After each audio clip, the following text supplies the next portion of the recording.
Let me guys tell you about the sponsor for today's video. No one. Anyway, so today we're going to be painting the engine bay of the Miata. I've gotten most of it already taken out. The wiring harness is tucked over to the side. I got the brake booster off, but this all needs to be cleaned before we start to prep to paint it. Now there's a whole bunch of dirt and grime on there, and we're going to have to wash it again once we start sanding and scuffing everything down, but I want to get it down to a spot where I'm sanding the actual paint of the engine bay and not sanding off dirt. So we're going to go ahead and start by slapping a bunch of degreaser on this, giving it a good scrub, a good wash, and then we're going to go ahead and start sanding, which shouldn't take too long because a lot of this is just going to need some scuffing up. We're gonna need a little work back there, but first things first, we get a pressure wash. So let's get to work.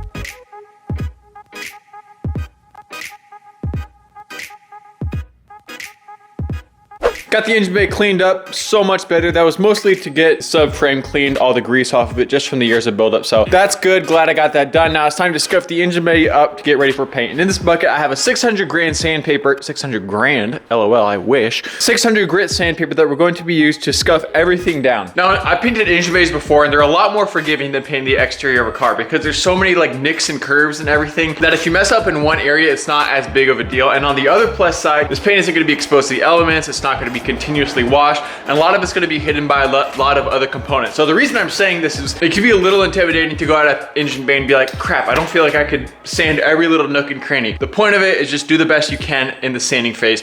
The more you can do, the more it'll help. But if there gets to a point where you're like, I feel like I've gotten as much as I can and I just can't get these other areas super well, don't worry about it. I've never had issues with it in the past. So we're going to go ahead and sand this whole thing down to get it all scuffed up and ready for paint.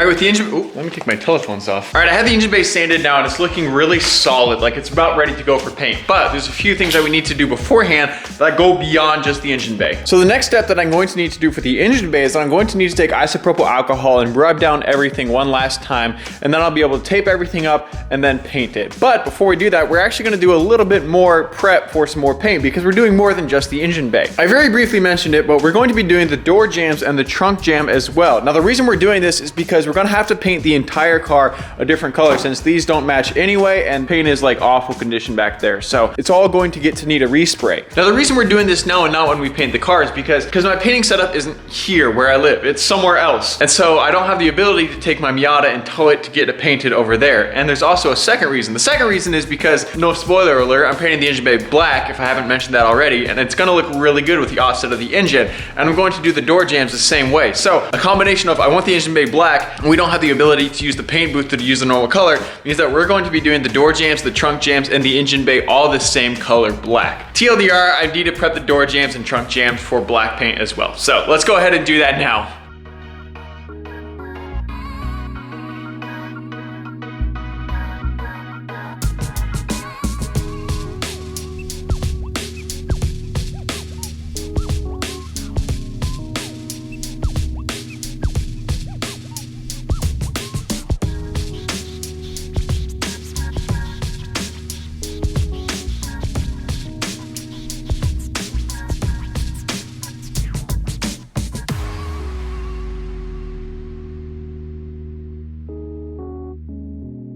right, so everything is taped off. Now you may be wondering, Philip, this doesn't look really taped off. You left the windshield open. You yeeted a piece of paper down there. Is this really calling it good? Well, you gotta use your brain. You gotta think. We don't need to cover the windshield because, well, it's smashed. It's getting replaced, so it doesn't matter if there's a little tape on there. Don't need to cover anything on the front because there's nothing on the front. We covered the ends of the wiring harness because it really doesn't matter if it gets a little paint on the wires.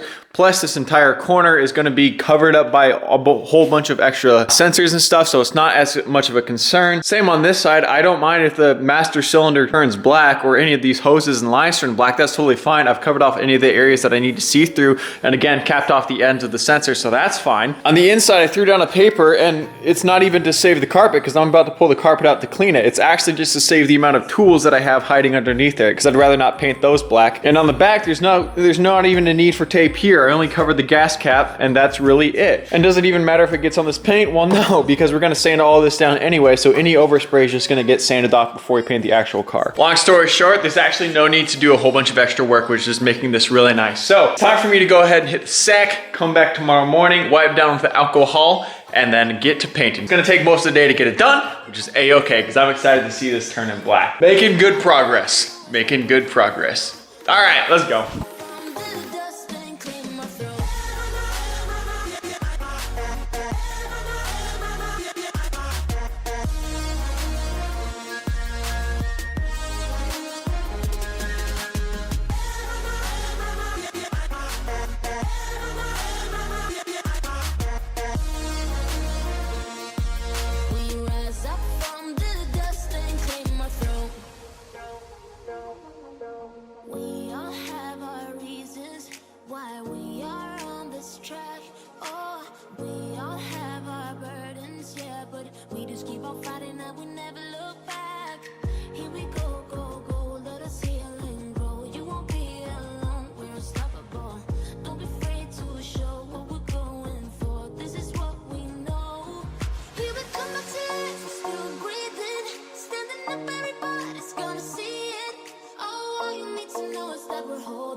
All right, we got the engine bay painted and it looks so good. I love this black. Like, man, it is so metallic. The camera doesn't do it justice, but every little one of these tiny white dots that looks like fuzz or dust is all just a metallic flake. And it's so cool. There's no reason not to go overboard with something like that on the car because in contrast to the engine sitting in there, oh, it's gonna pop. I mean, look at that. Imagine that with just the one red center in the middle. That's gonna look so good. This looks amazing. Let's go ahead and hop on to the next step because I just wanna keep the ball rolling. Fun fact of the day, did you know that keep the ball rolling comes from a president who was doing a campaign who had a big ball that he was rolling between states? No idea if that's true. Please don't fact check me and make me look stupid. Anyway, all right, the next thing that we need to do is we need to pull out the carpet so we can clean it so that way that has time to dry before we put everything back together. Besides, we're gonna need to pull the seat out anyway. So we're gonna go ahead and pull out and clean that carpet. Finish pulling everything out of here. I just figured, I said I wasn't gonna record it, but I decided, you know what? It's gonna be satisfying just to see that all come out. So let's go ahead and pull the carpet out, pull the other interior out, and get going. This is gonna be fun.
All right, so we're at a point where I don't have the harness quite out, but I have the rest of the interior out. So I wanted to give you guys a little bit of an update so I can just get back to work, grind this out, and be able to produce a little bit more because we got a little bit of wrestling going on with the wiring harness. So I've got the seats and the dash out, and they're gonna be transferred over. They're sitting off to the side for now.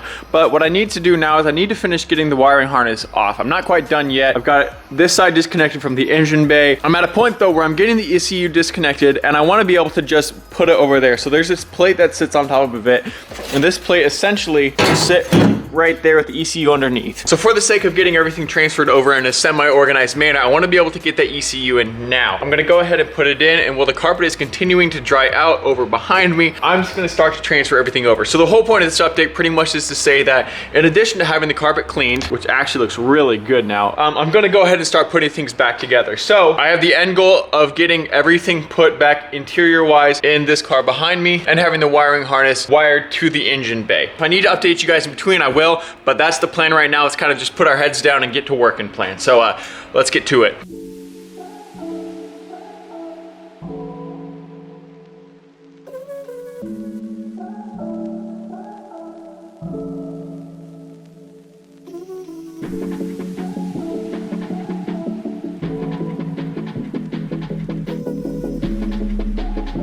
All right, we're about 5 hours from our last update, and I finally got the harness disconnected. My light is gone. So we're at a point where we are going to start putting things back together. In fact, I've actually already put one harness in, so there are two harnesses. I put in the smaller one, which is the one that runs from the battery all the way up to the front of the car. So that one was a swap right over. That didn't take too much time, maybe only about 45 minutes to an hour to get that over. But this one is gonna take a good amount of time because even though it's already draped over to this side of the car, we still have stuff dangling over here. So it's gonna take a minute to get everything all in tonight. So that's kind of just the quick update where we're at. There's a lot going on and a lot more to do. So a lot of electrical stuff, just getting things unplugged, moved over, and plugged back in. This works out well because it gives the carpet a whole bunch of extra time to dry, which we need in order for it to be completely perfect to put back in. I'm just gonna go ahead and start grinding away, getting the harness transferred completely over. I have another couple hours to work on the car tonight. My goal is to have not everything connected necessarily, but at least have everything run to where it's supposed to be. So that's kind of where I'm gonna head now. It's gonna be a grind. So here we go.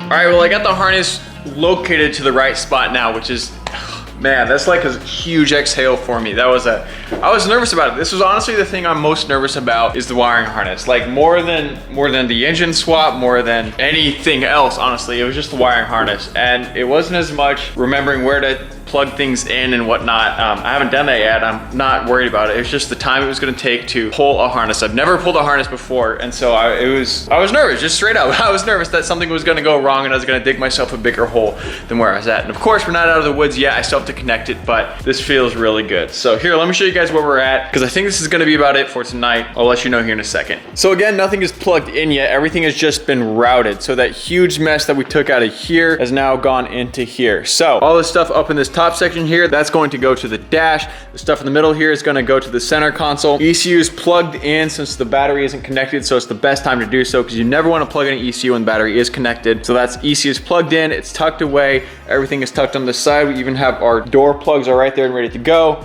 We have our harness going along the side, shot to the back, coming across here and down for this seat, and then also shot back again for the other wires that go to the antenna and the battery. On the engine bay side, things are a mess, but they're through. So it took a while to get it plugged through those two holes, one here and one on that side, but we have everything on this side now. We're making huge progress. Now, if we go over to our checkoff list, we could do a couple more things, though not a whole lot because we haven't finished. Engine bay and door jambs though, check. Those have been painted. Those are looking really good, nice and black, a little dusty from putting some stuff on, but those are great. Brake booster not done yet. Wiring harness, not gonna do that till it's plugged in and the car runs. That'll be one of the last things to check off. Doors, they're off the white carpet, not on here yet. Clean carpet, halfway done. I realized I gotta do this back part here, so that's getting there. Everything else is all prepped and not quite ready yet. So overall, we're in a great spot right now. Next thing we're going to do is we're going to try and finish off the interior. I wanna get the sound deadening from under my white car and put it under here, so that way there's just a little less road noise. Miatas are loud, it's gonna be what it is, but since I have the opportunity, I might as well. And then obviously get everything on the interior hooked up. So end of next episode is to have the interior done. I'm talking everything in, everything connected, then it's just on to worrying about the engine. The engine is gonna be the last thing I do, obviously before paint, that's gonna have to come last. My focus is on the interior because the engine I'm comfortable with. I've done engines before on these cars. I'm not concerned. I just wanna get the interior done. That way I'm not chasing down 20 million different things. I'll feel good about that. Anyway, that's where we're gonna end this one. A lot got done. I'm excited for tomorrow. Tomorrow's gonna have another big transformation with the interior.